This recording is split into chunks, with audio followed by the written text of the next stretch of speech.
I asked Girish Mathrubootham, the CEO and co founder of Freshworks, what most of his direct reports would agree about him. He thought for a bit, then answered that he leads from the heart. Many Freshworks employees have a different way of describing Girish. He's a product manager first and then a CEO. Product and people are thus two words to describe Girish. One of them, product, was something he got into accidentally. But both of them are areas where he's built organizational strengths and culture very intentionally. The news headlines when Freshworks went public on the NASDAQ was that Girish had created over 500 crorepatis within his organization. That is, employees whose Freshworks shares made them worth over 1 crore rupees. Freshworks was the first Indian SaaS company to become a unicorn. It was also the first Indian SaaS company to be listed on the US markets. Last year, it clocked revenues of nearly $600 million, all before its 15th birthday. I traveled to Chennai earlier this week to meet Girish and to discuss SaaS, the Freshworks journey, past and future milestones, and the impact of AI, among other things. Girish, the product manager, was front and center. It was evident in the way he rattled off sharp and fun analogies to explain how he views Freshworks and his role at the organization as a CEO. It was almost as if Freshworks, the company itself, were an organically evolving product, with its CEO also its lead product manager. And to think that Girish's entry into product management came over 2 decades ago when his then manager told him to build a product he had pitched and essentially become a product manager. That day, he went back home and Googled what a product manager is. I must add here, by way of disclosure, that Girish is one of the earliest investors in the Ken. He has very sharp and distinct views on leadership and organization building. As a leader, he is opposed to measuring performance by numbers or by execution alone. His metric for winning, as in winning as an organization, is shaped by energy and vibes. He isn't just hiring the best talent for a role, he's giving the right role to the best talent. In this episode, you'll understand this curious mix of people and product that keeps the lights on at Freshworks. Girish talks about why a company like Freshworks, which entered and continues to play in a crowded and competitive market, succeeds. Why and how he's made peace with growing at 20% annually, so long as he's also aiming for around the same percentage in profits. And what the best way is to chart a path to entrepreneurship in this day and age. And also why he loves Chennai so much. Let's get into it.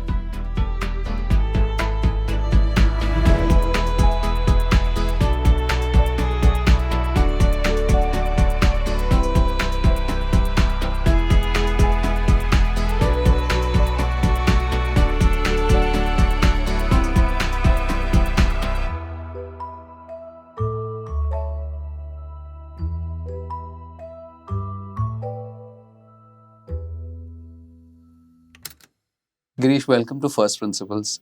We're recording in Chennai. I'm at your office. I have colleagues from Chennai at the Ken who've lived in Bangalore now for years. Uh, their hearts are still in Chennai. Their bodies may be in Bangalore, but their hearts are in Chennai. And almost everyone that I've spoken to about you has agreed on one thing about you, that you're the quintessential Chennai boy, man, if there ever was one. What explains this charm of Chennai? So thanks, Rohin. Finally, I'm glad we're able to do this show. See, Chennai has a lot of character and culture, which I'm sure Bangalore also had. If you talk to some of our friends, I like that you say had. Bangalore definitely had its charm, right? Before it became cosmopolitan and everybody moved in, so you start losing the culture and the beauty of the city. So I think Chennai has managed to retain most of its charm, and the beauty comes from the temples, which are thousands of years old, the beach, of course, which Bangalore doesn't have, and the mix of the modern and the heritage, which is blending nicely. Of course, the food, where the sambar is not sweet. so, so I think there are so many things to love about Chennai. The movie experiences are much better, even though it's PVR now. We had better movie experiences than anywhere else in the world, I would say. So I think Chennai is definitely a place that I love. All It's right. close to my heart. Yeah. I want to say, I wanted to reply with one word, weather, but it's a terrible time right now. The summers have just started in Bangalore, so the next 2 months are going to be incredibly bad. So I feel like I can't even reply back with weather See, I think against there's a Chennai. life lesson which I would like to say. So, Mhm. so you can only focus on what you can control. See, food is a choice, right? And weather is not a choice. So, okay, if weather is important, then everybody else should be moving to one city, right, where there is perfect weather, like Southern California or something, right? So, why do people live all over the US? Why do people live all over the Europe?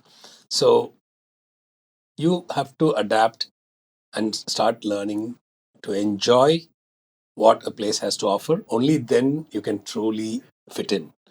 So if you start looking at things that you don't have any place, and this was my conversation with my wife the first time we moved to the US, when she was missing Chennai, we were in Austin. I said, if you keep searching for Austin or Chennai in Austin, you're not going to get it. And same way when we move back, if you keep searching for Austin in Chennai, you're not going to get it. So you have to learn to look at what the positive each city has to offer, and then you fall in love with that city. Thank you for that. I went through the latest Freshworks earning release. You've made nearly $600 million in revenue the last year. You're growing at roughly 20% year on year. Next year, you're projecting to do between $703 to $711 million in revenue, again growing 18 to 19%. These are large numbers, right? And for a company that's just 14 years old. Do you remember, often founders remember the phases of their company's growths in terms of some $1 million revenue milestones, right? Right now you're at the 600 million, next year you'll be 700 million. But when you look back at Freshworks history as a founder, what were those $1 million milestones that once Oh, I can give you everything. Like it took us 18 months to get to 1 million. The next 12 months, we did 5 million, 5 to 15, 15 to 34, 34 to 56, 56 to 90, 90 to 140, 140 to 220, which of 220 to... those do you remember, or which of those, I mean, if you looked at them as birthdays in some senses, right? Which ones were the most memorable? Which one were the hardest? So I would say the most memorable ones would probably be, okay, hitting the first million was actually definitely not hard because we were off to a flying start. 100 was a very special milestone because it's not often that you get to that. In fact, I remember at the $100 million party, we did a party in Chennai and a party in Bangalore. And in the Bangalore party, I told them, hey, celebrate this moment, but next year, maybe 15 months from now, we are going to celebrate 200 million. And it happened. And so that was more memorable as well. So I think probably the hardest was 34 to 56. Why was that? So I think that is the phase where I would say we had to put an organizational structural change. Like till we were, I would say 34, pretty much I was operating directly with all the managers. Maybe somewhere between 15 to 34 and 34 to 56 is when most of the leadership team came. So that was the phase I realized that, hey, I'm running too hard and I need help. And so while we had managers running most of the functions, I did not have a management team. So I think that was the analogy that I'll give for SaaS companies is, have you gone to like Dubai airport? Yeah. Yeah. So like one thing which I see is there are these huge escalators and then there are also elevators, right? When you look at the escalator, it actually goes up to a level and then you have to walk around and then take the escalator again, right? Why do you think that is? Because escalators need that structural stability, right? Like you cannot just build an escalator all the way up to the top, right? So I think a SaaS company in its growth phase goes through that similar pattern where you actually reach a certain stage and then you realize, hey, I need to kind of get structural stability and then I can go higher again. right? As opposed to once you have reached that, then you can be in an elevator where you can keep going, right? So I think that is the analogy that I say, where when you are young as a startup, um, you can keep growing, but at some point you'll realize, hey, if I have to truly scale, I need to build a broader structure with the right leaders. And CEO himself cannot himself or herself cannot be running everything by themselves, because you may get burnt out. So build the right structural strength for the team, and then you start scaling it. What made you realize this? Was it burning out? Was it other people telling you? Was it something else? So I think I had a conversation with the Sachin Bansal of Flipkart, where uh, I was asking him, hey, like, it looks like we're growing, and I was not having any problems, but it was so hard, and I was like running always out of time. I had people waiting outside my room for so many things. Like, I didn't have an EA to manage my time at that time. It was so I was kind of wanting to get Roughly, some. which year was this? Around what time period? I think 15, 16, All right. 17, some so I think 15, yeah, 2015, 2017, right? So maybe 2016 time frame. So I was looking for some CEO tips from CEOs who have scaled, and then that's when he actually said, uh, "Do you have a management team?" I said, "No, I have managers who are running different teams, but I don't have a leadership team or a management team." That's when we talked about that, and then I realized, okay, so there are so many decisions on a daily basis that any smart leader will take the same decision like I would. So, which means I should actually offload all of them. Like, for example, a customer is asking for a discount. I can have a discount policy. Every discount need not come to me for approval. Every hire need not come to me for approval, right? So every person I don't have to interview. So when you put in a leadership team, so you're actually asking the question, hey, will any other smart leader be able to take a similar decision like what I'm doing? And that means it goes to them, right? So which means, as a CEO's role changes from being in charge of all decisions to actually jumping in where there are fires and focusing on strategic things. The order is reversed. Focus on strategic things, but jump in when there is a fire somewhere.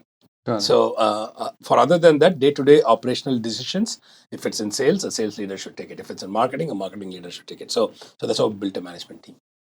There's another interesting transition that happens around this same phrase, which is when startups start, they have co-founders, as you did as well, and at some point, I think so. There is like a founder team, and one of the transitions that you're also talking about is to a leadership team. Startups often don't think, yes, they are individually doing leadership in many ways, but it's not, the co-founder team is not thought of or structured or operates like a leadership team.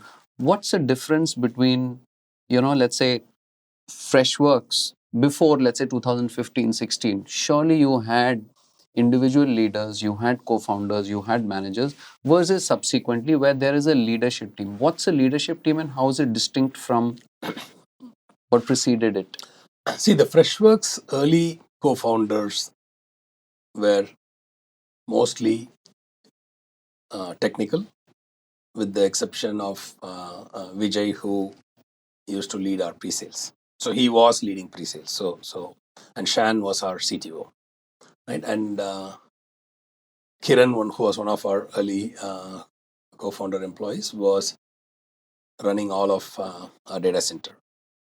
Interestingly, Kiran and Shan came to me and said, "Hey, we need to hire a VP of engineering, like, because while Shan and I are good programmers, we like to architect solutions. What we need," I think this was 2017 or some, said what we need, what Freshworks need, is an engineering leader who can set up processes, evangelize engineering culture, like speak to people about establishing quality standards of engineering, and we are not that. So please hire us a boss, right? And That that's was how, great. yeah. Because you wouldn't, if you had to go to them and say Yeah. you need a So boss, they were it would be great hard. engineers, but they realized what was the need of the hour, and they said, "Okay, please hire somebody," right? And that's how we hired STS Prasad, late STS Prasad, as our head of engineering, right? So that's on the technical front. The rest of the leadership team was more around finance or sales. So it's functional leadership that Yes. you're referring to?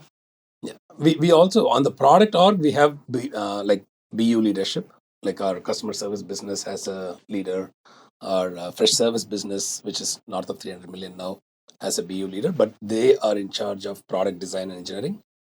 Um, the We also have functional leadership for like sales, finance, marketing, and so on. Correct. How tough was it for you to let go of, because till you set this up, you said you were doing everything by yourself, right? And at some point, you have to start letting it go.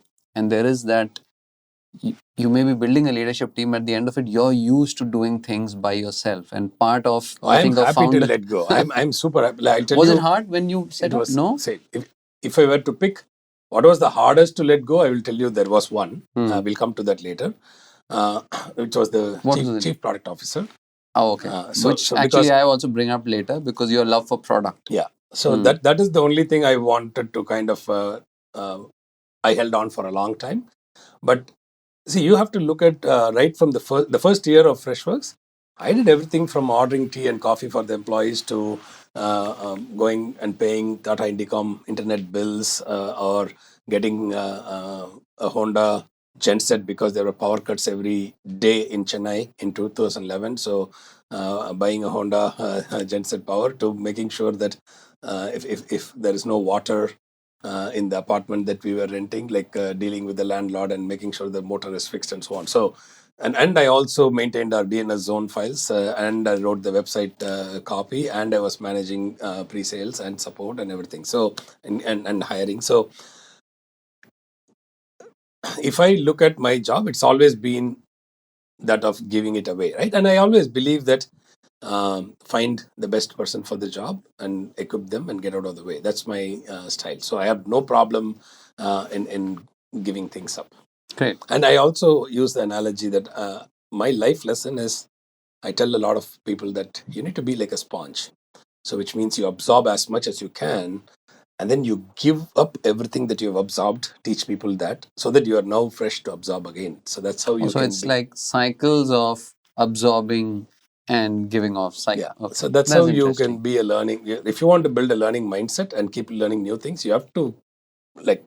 And if you have noticed me over the years, and people who have worked with me know that I'm a trainer by choice. I'm a teacher by choice. So I try to teach everything that I know to people so that I can be free to do other stuff. Interesting. We are growing at 18 to 20%. One of the theses that underlines VC funded startups used to be hypergrowth, right? If you're not growing at 80 to 100%, why are you even here? Go big or go home. These kind of things, right? How have you made, how do you see the evolution of your own view on what are good sustainable growth rates from the time you started to now? So first of all, let me clarify. You said for VCs also it used to be growth, right? Because every Nobody, VC is now talking about profitability. Absolutely. And also you said go big or go home. I'm sure both of us can acknowledge that we have gone big. Yes, Right? absolutely. So we are public now. So Yeah. VCs, when they say go big, that's what they mean. Get to 100 million, 200 million, go big, give them an exit so they are happy. So now coming to your question, see, throughout Freshworks' journey, I've always talked about sustainable growth. So when we were smaller, of course, the growth was like 60%. Like 3 years before the IPO, we were growing almost at 60% every year, right? But we also did not let our profitability go out of control. So I knew that how much I was spending in marketing. And so we always use this rule of 40 as a metric, right? So your the sum of your growth and your profitability should be greater than 40. For several years, we were at 50. Right, and now we are probably somewhere around 34, right, and we want to get to 40. So I think that's a great metric because you are managing reasonable growth at scale and you're also becoming a profitable company. So Freshworks today, life take last year, let's say we are at 20% growth, somewhere around 14% or 10%. Like I'm missing what's the guidance for this year on top of my head. But let's say we want to be at we aspire to be a rule of 40 company, and we want more growth. Like if we can be 30% growth and 10% profit, I would prefer that than being 20% growth and 20% profit, because it actually sets you up. You have to understand the fundamental dynamics of the business is we have a net expansion number, which used to be 116 before the macro happened, and even last quarter was 107, 108.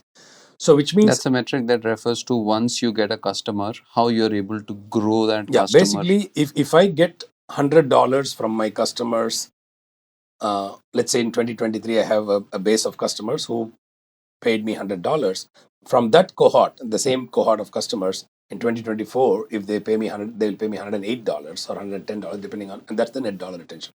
So which means the faster I can grow, the more I'm setting up for automatic expansion of revenue, which is also healthy for the company and the investors in the long run. Freshworks has evolved from a single product to a suite. I want you to simplify it. There is this concept of explain like I'm five Yeah. on Reddit, right? So Very what's simple. the ELI 5 version of what is Freshworks? See, Freshworks, we want to enable businesses to delight their customers and their employees. And when I say businesses, we're not talking about the largest business. We're talking about, we say it, we're not building software for the Fortune 500, we're building it for the Fortune 5 million. So we want to enable every business to be able to delight their customers and delight their employees. So when I say delight their customers, we have a customer line of business where we started with customer service.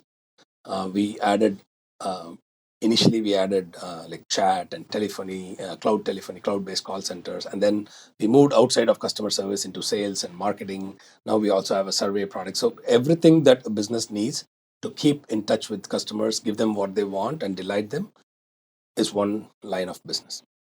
We started off with ITSM, where IT's job was to respond to employees' needs, and now we have taken that and offering it for other business teams like HR, finance, legal. So a full company, all the support functions of a company can now digitize all of their workflows around employees using our Freshservice platform. So that's the simplest version is we want to enable every business to delight their customers and delight their employees. All right. You spoke about something that you said earlier that some people build software for the Fortune 500. We're building for the Fortune 5 million. You had a focus, like you've always had a focus on the SMB segment, but over the last many years, you are now playing in a much larger global league. The companies that you compete against, whether it be Salesforce, Oracle, Microsoft, Atlassian, etc., these are all large companies, and you've reached a stage where you're 600 $700 million next year, right? So it's no longer just those companies. What's your differentiator with respect to this fairly intimidating set of large incumbents slash competitors that you play with? Okay, so first I'll start with the clarification. So you said Freshworks started with the focus on SMB. That is actually false. So we started with a focus on inbound customer acquisition.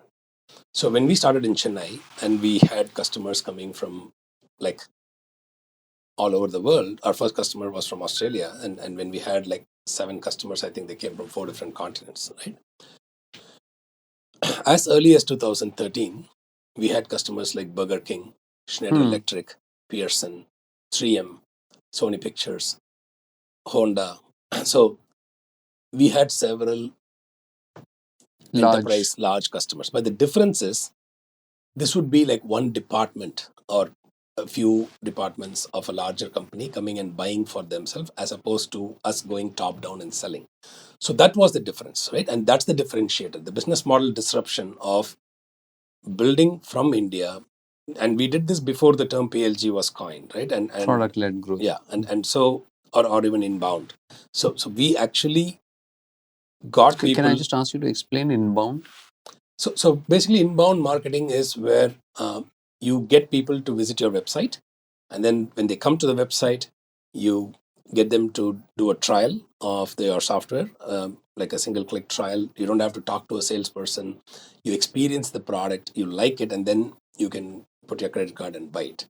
Right? That's inbound, as opposed to sending out salespeople with suits to go and make presentations to VPs and CXOs, wine and dine clients on a golf course, and then sign $1 million deal, as opposed to people coming inbound to your website and trying the product and buying it. Right. So one is, the way to contrast this would be, one is of course the way in which the sale is done. The other is who it's being sold to. In your case, the inbound, like you said, in many cases the interest arises from actual users of the Yes. product. So there is real adoption at the grassroots, which percolates through the organization. In the other model, it's you sell it to a VP or like a CEO, etc., and they force it or mandate it down the Yeah. organization. In inbound, software is usually bought. In outbound, it's usually sold. Right? And so the trial plays a very important role. So that's the first difference I want you to understand. So the fact is, when you're going inbound, the majority of customers would be SMB, because that's the way the market is. Like, you have a lot more smaller companies than there are larger companies. There are only 500 companies in the Fortune 500, right? So that gives the general perception that inbound focus can be understood as or interpreted as SMB focus. But what we realized was, hey, our product is really working well in these larger companies, and what they really like us for. Why do they love Freshworks products? There are the three reasons came out very clearly.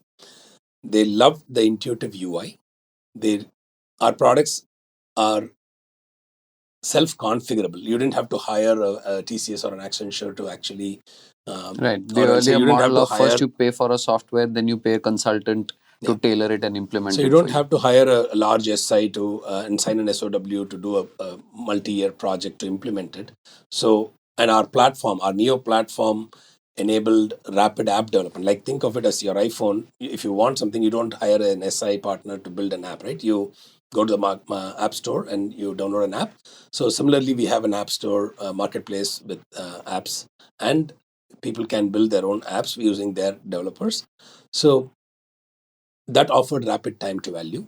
So, well designed software, faster time to value, because if I'm coming to buy something today, I want to use it tomorrow or next week.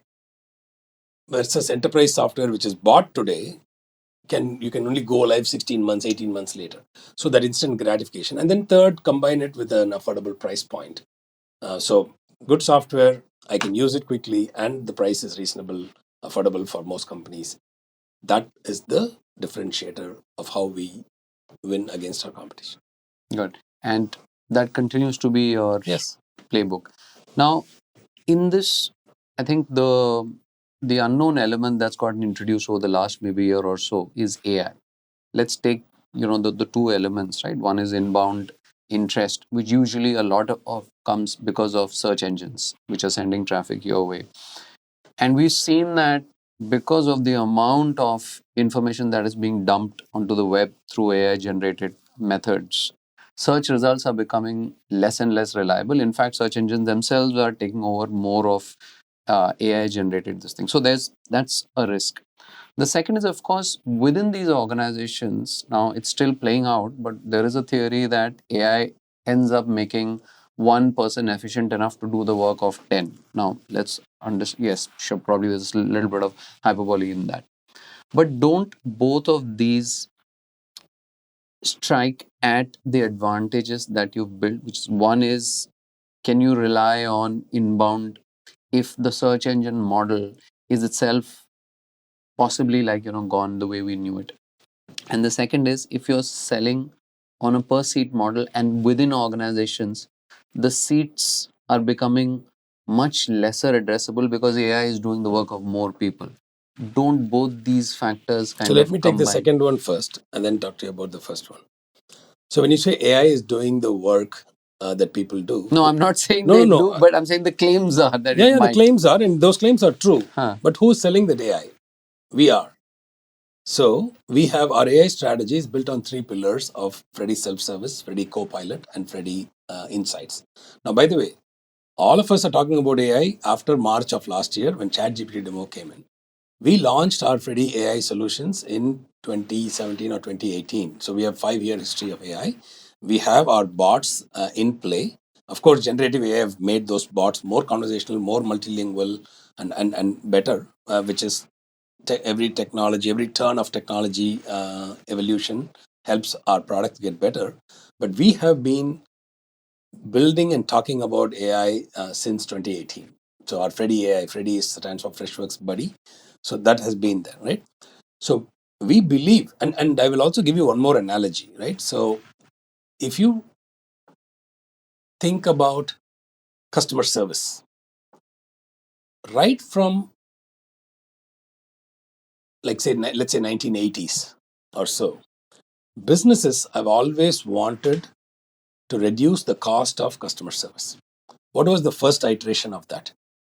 Okay, if I am a company in the US, like a real media player, if you remember the Yes. real media player of the day, so they cannot hire more and more support agents as their business, as their software is being used by millions of users, but they pay $10 or $5, and then if they have if the software is not working or if they have a doubt when they're calling the call center, so the first uh,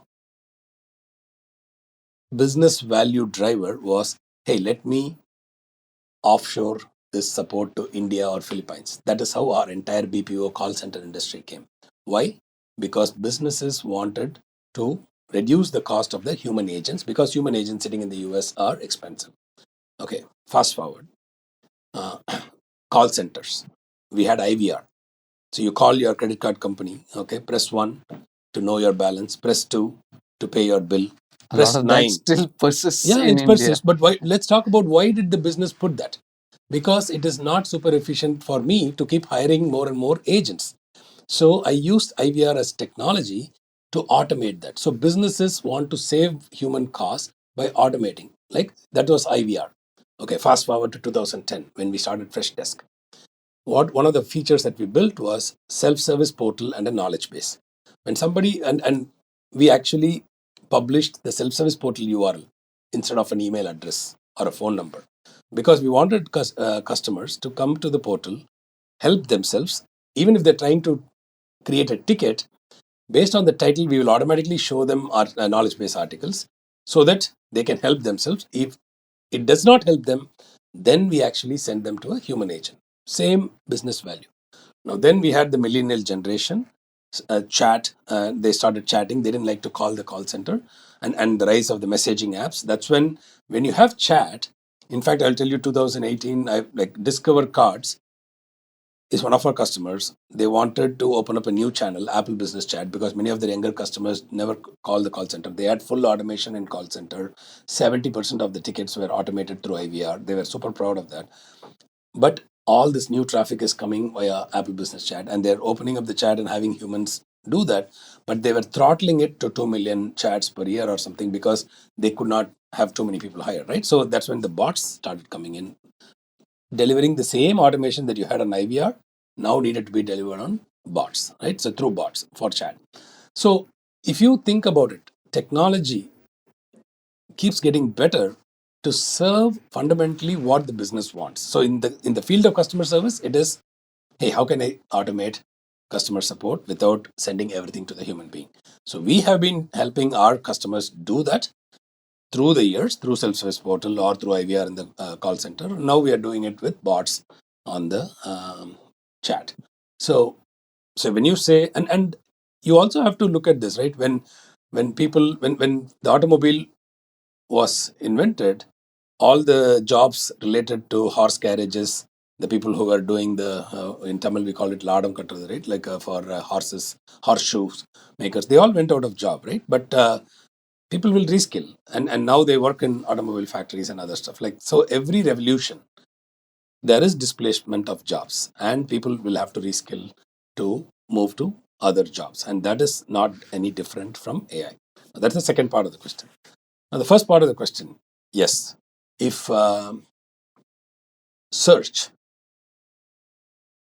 you're saying the search results are being populated by AI, right? But They already are. yeah, yeah. And So, the so efficiency of search. forget that. Yeah. Okay, how many times do you use ChatGPT now as opposed to Google. Now, if I need something, I used to go to Google and put in a keyword and get a bunch of links. But nowadays, when I need something, I go to ChatGPT and ask a question, I get an answer. Now, the bigger disruption is for Google itself, right? Absolutely. But So, in turn, that does yeah. So in turn, affect. so there are, and so when we think about this, you have to understand, we were early adopters of search engine optimization in my previous company when I was running this. So I found that somebody had put $50 in a Google AdWords account. So that's how I built the entire inbound model, right? So now we are thinking about what is known as generative engine optimization. Like you had search engine optimization. How do you, as a marketer, actually feed in content to train the LLMs if a customer somewhere in the world is asking about, Is hey, that which... even possible given the number of LLMs out there and the complete opacity of the So there black is a paper boxes? called Generative Engine Optimization. You should read that, like search engine optimization. Again, this is all new. And so what is possible, what is not possible? At some point, if it is possible, we will do it. But just look up for generative engine optimization. I'll definitely read that up. Switching tracks here, do you remember when you first felt the urge to be an entrepreneur?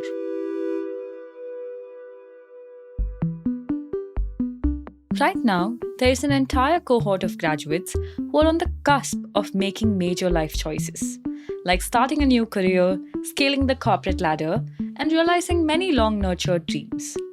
But the Ken recently surveyed the graduating class of 2024, and what we found out was rather surprising. 1 in 5 students who graduated with a job confessed that they want to quit their job within the next 6 months. Most college placements have the concept of a dream job. It looks like many of those dreams have been killed in 2024 at the hands of a bad economy. It's turning out to be a terrible time to be adulting, especially if you're fresh out of college. Hundreds and thousands are still waiting to rejoin a job market that seems to have no space for them. And then there's AI, which is also hurtling toward them at a dizzying pace. The consequence? Many are stuck in the wrong job, can't quit, overwhelmed and worried about what the future holds. This is all turning out to be too depressing to think about, right? But what if there were a show about young people who are just starting out that you actually wanted to listen to? A show that didn't leave you anxious and hopeless, but energized and filled with possibilities. A show that actually made you laugh. I have the best advice for women in business. Get your fucking ass up and work. Think. Our youngsters must say, this is my country. I want to work 70 hours a week. And helped you find ways to turn it around. Well, that show doesn't have to live in your imagination anymore. Welcome to the First 2 Years, a brand new early careers podcast from the Ken. I'm Akshay Chandrasekharan, your host. I'm a journalist with the Ken, and this is what I do. I cover careers and workplaces for a living. Everyone needs a little help to survive the first 2 years of their professional life, period. On this show, we'll talk about things like why quitting your first job within 12 months may not be such a bad thing. So companies, I would say you don't owe your company anything, because if the company's business situation turned tomorrow, they would lay you off in a jiffy. So you don't owe the company is a faceless mask, but you do owe people. Why we all seem to be trauma bonding at work for some reason.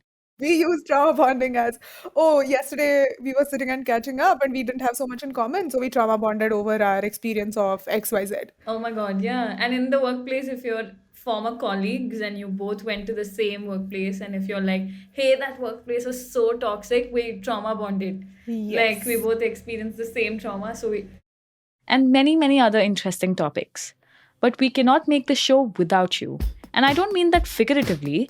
You have to tell us the toughest questions about work that you can't get out of your heads. And we will call whoever we have to.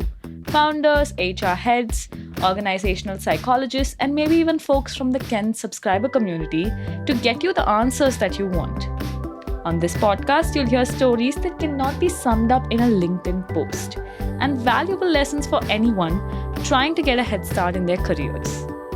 The First 2 Years drops on March 12th, Add it to your calendars. Follow us wherever you get your podcast to be notified when it does. New episodes every Tuesday. I'm super excited. I can't wait. See you on March 12th. Stay tuned.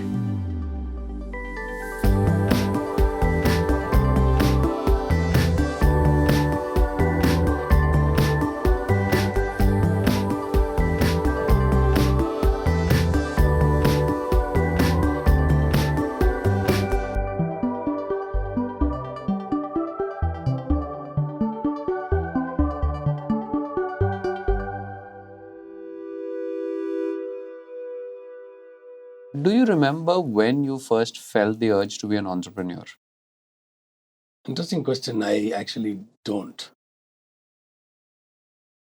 I just loved doing the first time I actually, if you could call it entrepreneurship, was doing a Java training class. Like I learned Java. Was that when you made some money and then you took your friends out for Yes. pizza, etc. and all that? Yeah. Okay. So this was Polaris Software Labs. They had a project in C plus Objective C or C++, I think, and they had a new project coming in Java. They were looking for a Java trainer to come and train their C programmers, and so I got the opportunity through a friend. So I went and taught, and I made 30,000 rupees for 15 days of training, and so that was my first entrepreneurial stint, right? And I really enjoyed it because I was terrified. I mean, going and teaching C programmers, I have just learned Java, and that was a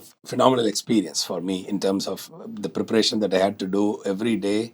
Like I would actually prepare for 8 hours, 9 hours to deliver a 2-hour training, right? Because I had to be ready with all the possible questions. I need to have enough examples and so on. These were the days of overhead projectors, if you remember those Yes. things. I did 2 copies of floppy backup and write everything neatly on slides, which is Yes. laminated With sheets. the if you laminated remember. sheets, Yeah. yes. So I think that was my first stint, and I really loved it. That's when I realized, okay, I like training, and so I just followed my heart and set up a training company. So that was my proper entrepreneurial stint, was running a training company called Expert Labs, and so I did Java training, and so I think that's probably what I remember now. And take us through your career. So you were so you did this training, then you set up this. Did you work with? I mean, so subsequently that you joined HCL and No, Zoho. so I did my engineering, I did my MBA, I got into HCL. So while I was doing HCL, I actually started training my friends in Java. So then I went to the US for a year during the .com. So I gave my training company to my friend, and then I went to the US. And then I came back wanting to start again in training because the .com bust had happened, and the company that I had given to my friend had pretty much reached zero revenue. So I started again in Adyar, called MindSphere Technologies, and the environment was very negative in 2001, where nobody wanted to learn Java, and people thought IT is over in India and so on. So I did not want to kind of be in a negative environment. So, and I remember it very well. I graduated from my MBA in 2001. Terrible time. Yeah. So I applied to companies. I would say there was a GE interview where I had to stand in I went early, so I finished my interview, and when I was coming out, I saw the queues were longer than a Rajnikant movie queue for a walk-in interview, right? And That's saying a lot in Tamil Nadu. yeah, so I joined Zoho 2001, and 2010 I started Freshworks. When you look back at this, how would you, I mean, if someone asks you for advice, and I'm sure lots of people have, how do I become an entrepreneur? What should I do, etc. And looking back at your own, I think, lattice of decisions and steps that you took along the way, what would you say? What is the path to entrepreneurship? I mean, Is there a mental model? Is there a way you can explain the things that you've done? Why you chose to? I mean, one thing has come out, which is follow your heart, because we started this conversation with you saying that you love teaching and training, and then you ended up again saying that the first time when you did something was so. There's obviously that line which connects both of them. Yeah. Is there So I anything think what I would say is first identify your strengths. It takes several years of work to really know what you're good at. Play to your strengths, right? I would also say, again, based on my experience, I would say pick up good experience. Like, say, if you're a budding movie director, you want to be an assistant director with another director so that you can learn the craft. If you're in real estate, so many real estate builders, they go and work in another real estate company to learn the craft. If you're a doctor wanting to do surgery, you would actually go and work in a hospital under a senior doctor to learn the craft. If you're a pilot, you don't actually go and fly solo on your own. You have a co-pilot, some many times experienced co-pilot, where you will learn the craft. I think entrepreneurship is very similar. So, okay, yes, there is a Mark Zuckerberg who directly jumped into entrepreneurship straight out of college and is fantastic, phenomenal, super inspirational. That's like superstar. There are only very few, right? So I would actually say if there is a pattern and a path to follow for most of the people, so if there is a path to follow, I would say it's not a bad idea to actually work in a company, work with leaders who can teach you the craft. So you pick up more valuable skill, real-time industry skill, like whether it's product management or engineering and coding or AI or marketing, and then go and venture into building something where also you have spent enough time understanding customers and their problems, and that's when you figure out or you land on a problem which seems unsolved, and then based on your experience you have an idea to solve that, and then you venture into entrepreneurship. And then riding a wave is another lesson that I would say. In 99, when I was doing my Java training, everybody wanted to learn Java, right? And 2001, when I was doing my second Java training company, nobody wanted to learn Java. So my life lesson was, for people who wanted to learn Java, it was always easy for me to sell why learn from me. In 2001, I had to sell why Java is still relevant. That was a much harder sell. So that is why riding a wave is so important. Like when I started Freshworks, I could see the SaaS wave happening. So we rode the SaaS wave. Now we are in the AI wave. Now there was an iPhone wave, right? There was a social media wave, Twitter and Facebook. So many companies were created riding different waves, right? So for that's another important lesson for people who want to start up is play to your strength, identify and play to your strength, uh, learn the craft, and then ride a wave. Hmm. Sometimes you'll get 2 out of 3, but here you can't always pick everything that you get. You've talked about how you see your career over the years like a video game with levels. Level 1 was training, level 2 was product manager, level 3 was CEO. I see the same analogy from what you said earlier about the escalators, where you said when you're building an organization, you have to build it in levels, because you reach a certain stage and then you got to stop, do something, etc. When you look back, what are these levels of your own evolution to CEO? You said level 1 was training. By that training, you mean, I mean the training business and how to train others. That's what you meant. Yeah, Java training and yeah. And then My level career 2 was I was a trainer. got it. Yeah. Level 2 was product manager. Yeah. Can you tell me about that level? Yeah. So basically, I did not know what the term product manager meant in 2001, 2002 when I Way joined. before it was fashionable for everyone to want to become a product manager. Yeah. So I was a pre-sales engineer and I was doing training also. And I went and visited customers, resellers, did trainings. I came back and spoke to my boss about an idea, saying a reseller is asking me, why aren't we building an enterprise product or a product? So we were selling developer products. So why don't, and these developer products had markets in the US, but I went to meet a reseller in Korea and he was saying, hey, I don't have any of those hardware startups for me to sell your product. Why don't you build me something that I can sell to companies directly? So I came back with the idea, and so my boss told me, like, why don't you build it? So you be a product manager, right? So, and before that, I also had one stint as product marketing manager. So my boss actually, Kumar Vembu, identified that I could be product manager, but he put me in product marketing because he told me that you have the qualities of a product manager, but you don't have the environment for respect in the team because you're new. There are so many people in the company who are before you. So it's an authoritative role. So I cannot put you in that role. So I'm putting you in product marketing. So I tried product marketing, and then I was kind of not very excited with it. So I went and had a conversation with him. We walked out, had a chai, and then he said, Girish, the problem is you are an authoritative person and product marketing is a consultative role. So that's not going to work. So why don't you build a product? And he took the idea that I had originally pitched and said, why don't you build it? So at that point, I went and Googled what the term product manager meant. Right. So I was actually preparing for PMP certification. I don't know if you know PMP, project management.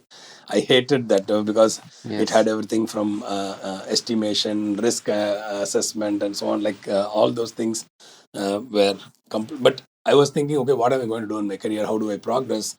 So I was thinking, okay, maybe I should become a project manager, right? So the day I Googled for product manager, started reading articles, I really got excited. So that's how I accidentally was given a product management role. And then I built 8 products over the next 9 years. And pretty much all of those products crossed 1 million. Many of those products crossed 5 million. And the biggest product at that time crossed, like today's probably hundreds of millions of dollars. And then the next and that level. gave me the confidence that I can build products, right? So that's how, when I started Freshworks, I could see the SaaS wave. I was building on-prem products in the IT management space. So I thought, okay, I know how to build products. I know the domain. I know the features to be built. SaaS is the only new thing. And let me try building. But that was also your step from going from product manager to CEO. Yeah. What is it that you feel you add most value to Freshworks as a CEO? See, I think that's a question that you should ask others. No, but if you ask me, but you're reflective, yeah. like you're self-aware. Yeah. So if I look at over the years, so I would say the biggest contribution has been in creating a culture of performance, creating a really happy work environment, managing people and conflicts really well, building world-class products, focusing on craftsmanship, and understanding the inbound experience well. So this is, I in no particular order. I think I would probably say these ring true to me. I think when you were starting Fresh Desk back then, did you estimate the human elements? Because a lot of what you said is creating a work environment, helping people grow, etc. Like, did you have that sense when you were starting out? See, I think definitely yes, because a lot of people who joined Freshworks, there were 2 kinds of people, right?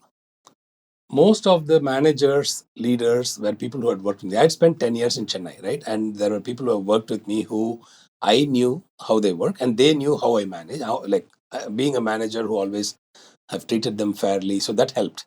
So the network of people who had quit and gone on to other companies, some of them had gone to service companies, some of them had gone to Yahoo and VMware. People started reaching out and wanting to come back when they knew that I'm starting up, right? So that created what I call as the anchors. The leaders are the anchors, and we built small teams around every anchor. So then we went and hired directly freshers. So we did not hire a lot of laterals. If you look at the first few years, even if we hired people, it was through referrals from the anchors. So very few strangers were hired. So we tapped onto networks that we knew. We went to freshers, and then we went to referrals from our employees. So that is how the initial core grew. So which means the fact that I've been a fair manager and had invested in those relationships, that paid off.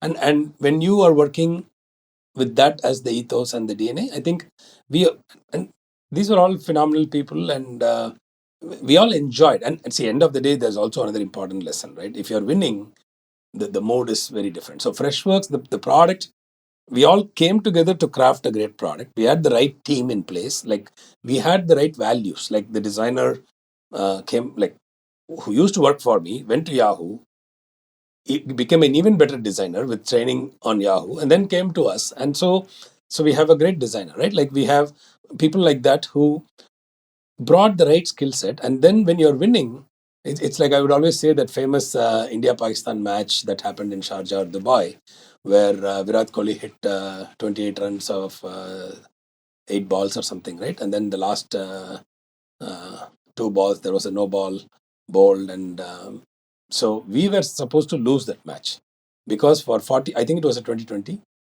38.4 or 38.2 overs, Pakistan played well. The last 8 balls we played well and we won. We forgot, nobody talked about the other 38 overs where we played badly. And I'm sure even on the other side, everybody would have focused on those last 2 balls. So the management lesson there is, if you win, people forget the inefficiencies and focus on celebrating. If you lose, people forget the hard work and start pointing fingers. So it's very, very important for a leader to ensure that, hey, the team is winning. So, and I think at Freshworks, we could say that every year felt like a great win. It's not like we didn't have our problems, we didn't have our challenges, we had all of that. But we were winning. And so we got ready for the next match and the next match and the next match. So that was important. So in hindsight, it will look like everything was perfect. Everything was never perfect. Every year we had challenges. Every year we had people issues. Every year we had our struggles. But the product was great. Customers loved our product. We were winning, and that's what mattered. So how do you define winning? Is winning that the company is doing better and better and better every year at a certain growth rate? Because no company can sustain that over a long run. And if people, employees, colleagues get habituated to only that, then we know that at some point you're setting them up for some disappointment. How do you See, I define think, winning? okay. So that's a great question. How do I define winning, right? Like as a product manager, I define winning purely based on, hey, do I have really like thousands and thousands of happy customers using the product? That is success for me, right? So I can feel the customer love. See, at the end of the day, in any company, you will know as a leader whether you're winning or not. So it's not a like and if I ask you the same question, I'm sure you will know. You don't have to answer it. But are you winning with the Ken? So there would have been a few years where you felt like, yes, we are crushing it, we're winning. And there would have been a few years when there are struggles, Absolutely. right? So that is, when I say we are winning, I'm not putting a numeric metric to it. I'm not saying, oh, we accomplished the board plan. So you can feel the energy in the company. You feel the culture, the people, like, and then when there are challenges and struggles, a tough year hits, you know that, hey, this year doesn't feel like we are winning.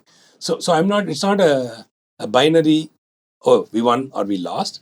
It's the feeling of the vibes and the energy that is on the floor, where did people are they enjoying the year, or is it looking like a treadmill run that never ends? All right.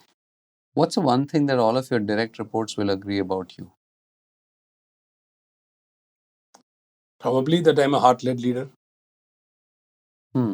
What does that mean? Because just a while ago, you said one of the most important things that you add as CEO, as this thing, is to create a culture of performance. Now, as an outsider, creating a culture of performance and being a heart-led leader are not in the same zone. I'm sure you'll relate it somehow, but help me understand that. What is that? Actually, that's a very interesting statement that you bring, because in the East, when I say East, India, Japan, Yes, Asian cultures. you can create a culture of performance by being heart-led. In the West, a culture of performance means like mercenary, right? I think management style and culture of performance are so. See, we have performed every year. We have never been the mercenary, right? And I think I'm not saying this is right versus wrong. And as the organization evolves, you'll have to adopt and scales, you'll have to adopt different things. But we all know, like one of the blog posts that I wrote in 2006 is ownership and pride, creating magic with small teams. So you can have a culture of performance where, and one of my favorite manager quotes is, a great manager is somebody who delivers extraordinary results with ordinary people. The difference being the environment that you provide. See, and the other thing I've said is there are no bad employees, there are only bad fits. So a culture of performance is not necessarily the Western interpretation of it where you hit the number or you go home. A culture of performance can also mean that, hey, we treat people fairly, we set high standards, we hire great people, we put them together, we collaborate better and work together. We enjoy coming to work every day, and people who are happy, they actually perform better. So that is also another interpretation of culture of performance. Taking you up on something that you said just now, which is that, there are no bad employees but only bad fits, right? And connecting it back to culture of performance, does it mean that you have a system of identifying when people are in bad fits and proactively moving them to better fits? Because one of the things organizations typically do very badly is this: when an initial employee is hired into a role which may be a bad fit, there is a very strong chance that that will be seen as that employee's inability and not as the fit inability, right? So how do you address So this? you should read our blog post that I wrote called Believing in Your Employees. But if I were to ask you to give me like a one to, or 2 or 3 sentence version of that, like let's say you hire someone. So we have great done person. that multiple times. So we have now institutionalized it with our internal job posting. But early days, when we hire folks, many times freshers, I look at it as the organization's responsibility to find them the right fit, right? So the story that I've captured there is of Annapurna, who's still with the company. I hired her in 2012, I think, and originally in marketing. Did not fit in there, and then we moved her to like SEO and the other side of marketing. Did not fit in there, but then we did not even have night shift for customer service, but then she was very good in communication, that's why we put her in marketing.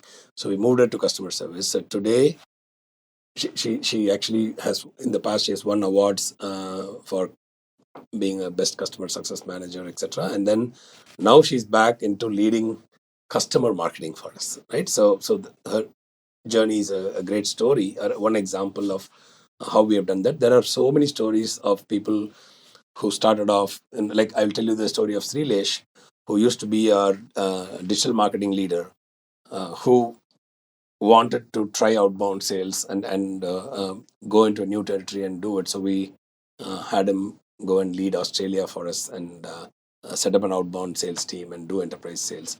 So there are many stories now that is institutionalized in the company through people wanting. How do you do it, Girish? Because you know, when an employee, for whatever reasons, does not perform in a role, how do you? I mean, because there are these competing pressures within the organization, that the manager of that team will be like, "But you expect results from me. I don't have the time to So recoach." see, everything has a process. Like, for example, I'll give you the story that I did not approve, right? Like, there was somebody in QA who wanted to move to development, but their performance in QA itself was really bad, and their attitude, that person's attitude wasn't great. So when that person, So what's that determinant? You said their performance wasn't no, you good. see, basically, What are you looking for when you have decide to stick with an differentiate employee? between capability and effort, right? So can do, will do, can't do, won't do. Put a matrix there, right? So if somebody will do but they can't do, that's a capability problem. We can probably fit it somewhere else. But if they won't do, then I'm not interested in providing them opportunity there, because like they came and applied. That's like you trying to apply to IIT, to some obscure department, and then trying to say I want BTech computer science. So you cannot use it to hack the system, right? If you apply for some other job and then you so you have to demonstrate that you have tried. So it's there is a, again, I was doing all this. Subjectivity. There is subjectivity from a manager standpoint, because you know that, hey, are they making the effort? Can you see the commitment, and it's still not working out? Then maybe, and are they Freshworks at heart? Um, is there reasonable proof of initiative and quality of work that you can see, where you can put them in some other role, as opposed to, oh, I'm just not interested, I won't do it, but if you give me that, I will come and do it.